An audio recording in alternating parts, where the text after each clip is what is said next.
What is up, Division 2 agents? Welcome back to the channel. It's D Werewolf Gaming back with another Division 2 video. Alright guys, today we're going to do this video a little different. Right now I'm currently showing you two different builds that I did showcase earlier part of this week. One build was using the Merciless setup, and which I'm showing right now on the screen. And guys, I know I'm going over it very quickly, but keep in mind these are two builds that I did showcase already. And I will leave the link in the description for you to see these two builds. But today I wanted to give you a little bit of gameplay on Legendary difficulty to show you how these builds function on Legendary, because I felt they was pretty good for heroic content, and I decided to go out and try them out on Legendary difficulty as well. And like I said, the first build was the Merciless setup, which I'm showing you right now, and the second build was the build that I labeled, for those of you who are subscribed, it was labeled the no shield needed build. And overall guys, in that build there were a couple of things that I did change out. For example, instead of using the gunner class specialization, I decided to go with the survivalist to get 10% more protection from elites. And also I did change out some of the mods on that build from critical hit chance or critical hit damage to protection from elites, because we will be playing on Legendary difficulty. With that being said though guys, whenever I show you these builds, these are just things that I'm using in the gameplay, or these are just templates. I always change them up to make them work better for you and your gameplay, because at the end of the day guys, I'm not going to ever tell you which builds work the best, because we're two different people. Our play styles are different. For example guys, I play with all different types of builds. I like using skill builds, I like using the running gun builds, and I enjoy using the sniper builds as well, because that's what keeps this game entertaining. So I go back and forth on using a variety of different builds.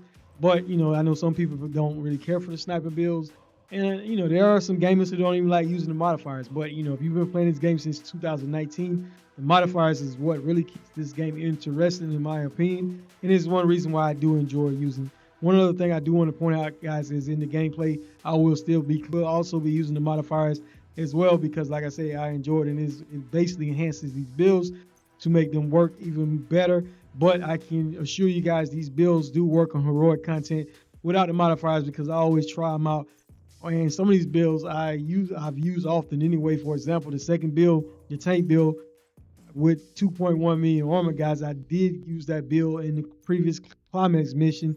And I've also, of course guys, with a lot of armor like that, you will be able to survive. Don't get me wrong, you just won't be doing as much damage. As always guys, like I said, make these builds your own, change out whatever you need. And a lot of these builds, like I said, I've shown some of these builds before using different setups. For example, there's previous builds on my channel where I use the chill out mask instead of using the chest cut mask. But I wanted to show you that you don't always need the same gear pieces to make builds work. All right guys, and in the gameplay today, we will be playing some of the legend. Well, I actually completed the full run on Legendary on solo, but to keep this video from being too long, I will just show you different parts of the gameplay, in which I will be using the Merciless rifle build with only 1.5 million armor. And then near the end, when we do tackle the boss guys, I will be using the 2.1 million armor regen build for the very final boss fight. And during that gameplay guys, I am going to be changing up my weapons. Instead of using the Blood Assault rifle, which I did in the previous video, I will be using the Huntsman rifle, and I will also be using the Sweet Dream shotgun and also the Scorpio shotgun as well. The Huntsman rifle guys, some of these I was just trying out different weapons to see how well they work with the build, but overall one of the primary reasons why I was using the Scorpio shotgun or the Sweet Dream shotgun is because the Scorpio shotgun is amazing guys. It can debuff those enemies and stun them, keep them in place, give you a long enough time to do a good bit of damage on them. And the Sweet Dream shotgun is amazing because basically you can one hit non-elite enemies guys, take them out pretty quickly, but it does have a 15-second cooldown, so keep that in mind.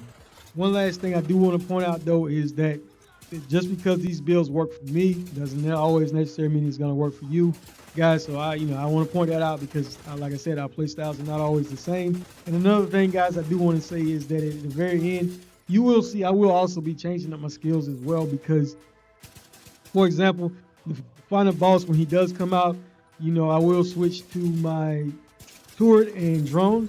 That way I can keep constant damage on that guy, guys, to try to keep his shield from healing. But all right, guys, so like I said, in the first part of the gameplay, I will be using the Merciless rifle, which is what I'm using right now currently. And this gun is a very underrated gun, as you see in the gameplay, guys. I am taking these enemies out very easily on Legendary difficulty. And like I said, the modifiers do play a part because I told you in the previous videos, if those who did watch the previous videos, Merciless build and also the second build breakdown with the tank build, that you don't want to use the modifiers. Just build up the stacks from the passive modifiers and just leave it like that so you can get the benefit of the bonus armor, the extra skill tier, and increasing weapon damage by 7.5% too. So those are some things I did want to point out, guys. All right, so like I said, stick around for the rest of the gameplay because I didn't want to make this video long, but I did complete the full runs on solo myself, and this is the gameplay showing you various different parts of me playing using both different builds, just to show those who may be on the fence that both of these builds do work on legendary. Now, don't get me wrong, the mercenary build is more squishier and you have less chance of surviving if they do manage to attack you versus the other build that I will be showcasing when I am fighting the boss. That build has a lot of survivability, guys. You can take a lot of damage and basically still, survive. So those are two things to keep in mind whenever playing without those setups. All right, D-Werewolf out.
Take him out. Gun go.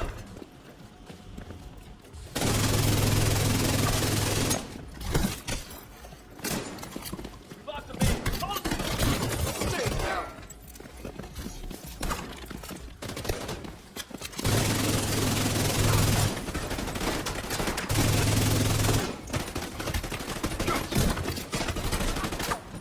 More ammo. Coming to you.